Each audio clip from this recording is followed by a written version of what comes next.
আমার প্রতি আপনাদের ভরসা আছে কি নেই? বিশ্বাস আছে কি নেই? আস্থা আছে কি নেই? তাহলে যে কংগ্রেস বদনাম করেছে কালকে মালদায়, তাদের ক্ষমা করব না। আর এর পেছনে অমিত শাহ আছে, অমিত শাহকে ক্ষমা করব না। আজকে তো ইলেকশন কমিশনের হাতে ল অ্যান্ড অর্ডার, আমার হাতে তো নেই। সবাই চেঞ্জ হয়ে গেছে।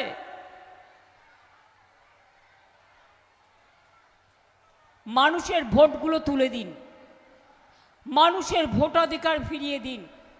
এর জন্য রাস্তা থেকে সুপ্রিম কোর্ট আমি সব লড়াই করেছি। তাই 22 লক্ষ লোকের নাম যাদের বাদ দিয়েছিল তাদেরটা অলরেডি তোলা হয়েছে। বাদ বাকিরাও অ্যাপ্লাই করুন। কোর্ট যে অর্ডার দিয়েছে মেনে চলুন, মাথা গরম করবেন না। আর জুম্মাবারে আমি ইমামদেরও বলবো, ডিএমএসপিকেও বলবো, আপনারাও সবার সাথে কথা বলে নিন, যাতে কেউ কোনো উস্কানিমূলক কথা না বলে, কোনো দাঙ্গা না হয়। আমি দাঙ্গাকে সমর্থন করি না। আমি সুতিতে এসেছিলাম যখন একবার দাঙ্গা হয়েছিল, দেখা করে গিয়েছিলাম সবার সাথে। আর আমি চাই না মুর্শিদাবাদ, মালদা, এমনকি বাবরি মসজিদ যখন ধ্বংস হয়েছিল, একমাত্র জেলা মুর্শিদাবাদ, সেখানে কোনো কমিউনাল টেনশন হয়নি, কোনো দাঙ্গা হয়নি।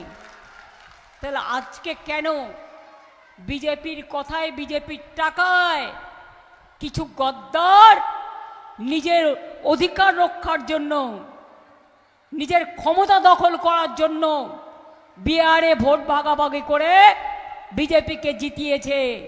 বাংলায় তাই চাই, এদের চিনে রাখুন, এদের চিহ্নিত করুন।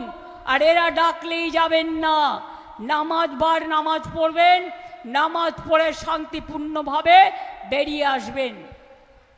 ভিড়ের মধ্যে কি হয়, দুটো ইট ছুঁড়ে দেয় কেউ, আর আপনারা ভাবেন না আরো পাল্টা ইট ছোড়ো।